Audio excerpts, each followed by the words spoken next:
Saludos.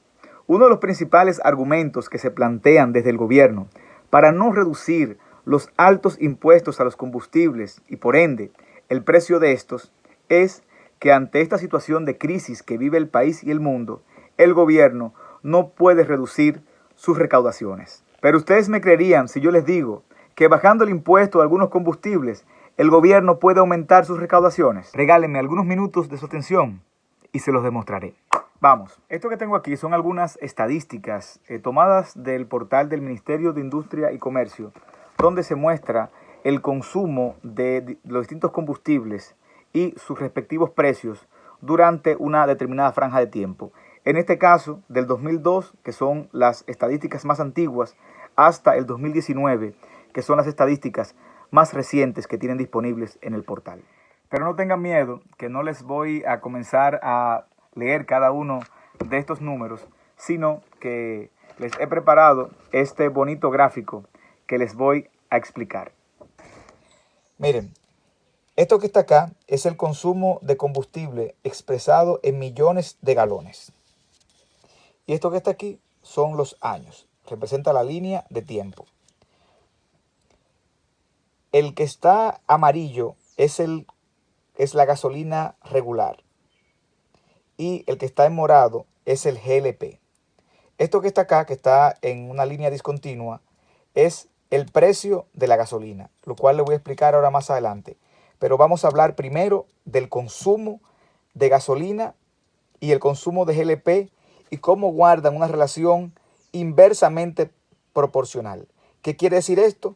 Que en la medida de que disminuye el consumo de gasolina, aumenta el consumo de gas licuado de petróleo. Y cuando aumenta el consumo de gas licuado de petróleo, disminuye el consumo de gasolina. Son combustibles que uno se sustituye al otro.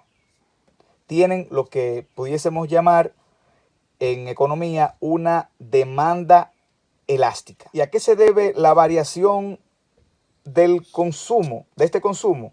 Pues algo muy sencillo. Se debe a esto que está aquí, al precio. En la medida en que aumenta el precio de la gasolina, disminuye el consumo de la gasolina y aumenta el consumo del GLP. ¿Por qué razón? Pues porque los carros de gasolina pueden ser convertidos a GLP mediante un proceso relativamente sencillo. Y todo va a depender de la rentabilidad de utilizar uno u otro combustible. De hecho, la mayoría de los vehículos que funcionan con GLP también funcionan con gasolina. Basta cambiar un simple switch de arriba a abajo y inmediatamente hacen el cambio en el uso del combustible. Pero ¿dónde está la forma o la fórmula con la cual el gobierno, reduciendo los impuestos de algunos combustibles, puede aumentar sus recaudaciones? Les explico. No sé si lo sabían, pero el GLP y la gasolina pagan impuestos diferentes. De hecho, muy diferentes. Mientras que el GLP paga por galón 14 pesos de impuestos, la gasolina paga 80 pesos. ¿Por qué es esto? Porque el GLP no está afectado del cobro del impuesto de la Ley General de Hidrocarburos 112-00. Solo paga impuesto mediante la Ley 495-06, que se establece un 16% sobre el valor de paridad de importación. Y es por esta razón que la gasolina paga 6 veces más impuestos que el GLP. El tema es muy sencillo.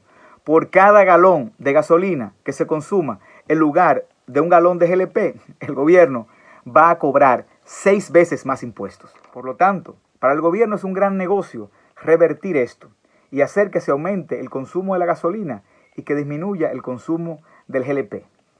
Y eso es algo muy sencillo. Es una cuestión de precios. Y no hay que aumentar el precio del GLP. Lo que hay que reducir es el precio de la gasolina. ¿Y cómo hacer eso? Pues con un acuerdo entre el gobierno y las empresas que comercializan la gasolina. Porque si se aumenta el consumo de la gasolina, pues evidentemente aumentarán las recaudaciones del gobierno, pero también aumentarán los beneficios de esas empresas. De hecho, hay empresas que ya han manifestado que están dispuestas a reducir sus márgenes de beneficio si el gobierno reduce sus impuestos. Y eso sería un verdadero ganar-ganar. Gana el Estado recaudando más, gana las empresas obteniendo más beneficios y gana la población comprando un combustible más barato o menos caro.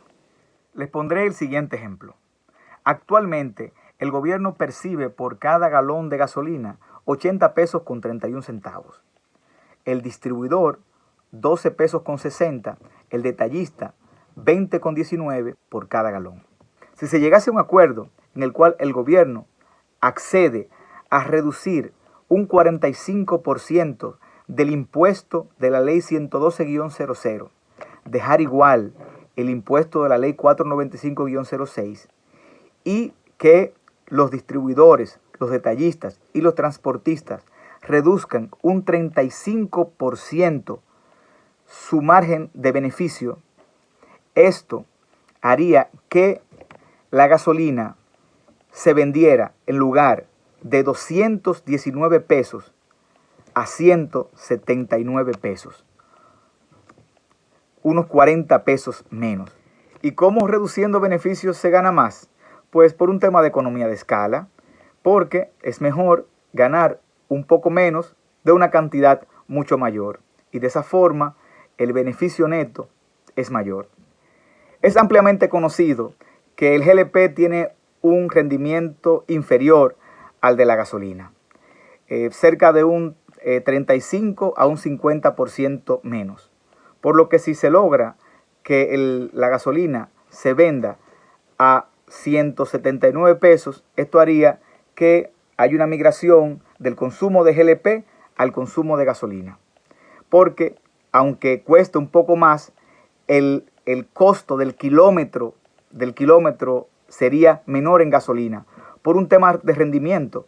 Además de que los motores vienen diseñados no para trabajar con GLP, sino para trabajar con gasolina y por lo tanto también este tipo de combustible permite una mayor vida útil del motor. Si logramos reducir el consumo de gas licuado de petróleo a la mitad y duplicar el consumo de gasolina, ocurriría lo siguiente.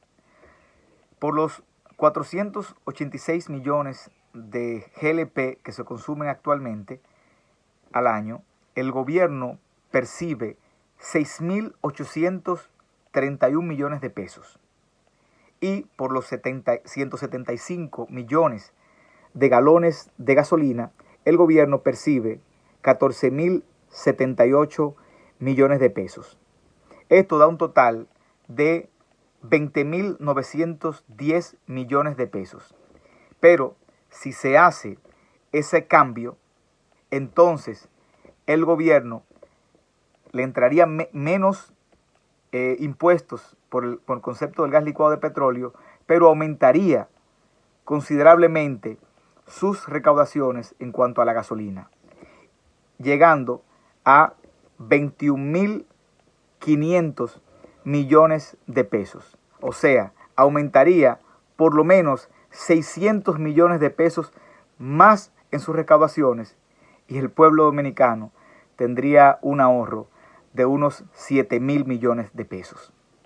Y este es solo un ejemplo de las muchas formas de cómo reducir el impuesto a los combustibles y sabrá Dios muchos otros impuestos más, aumentando las recaudaciones del gobierno a la vez que se le reduce la carga a la población. De seguro el gobierno, con todos los economistas y genios de las finanzas que tiene a su disposición, podrá encontrar muchas otras cosas más. Es solo un asunto de interés y voluntad. Y ustedes que están viendo este video y que de seguro se beneficiarían al igual que yo de la aplicación de este tipo de medidas, ayúdenme a compartirlo para que llegue donde tiene que llegar. Muchas gracias y un fuerte abrazo.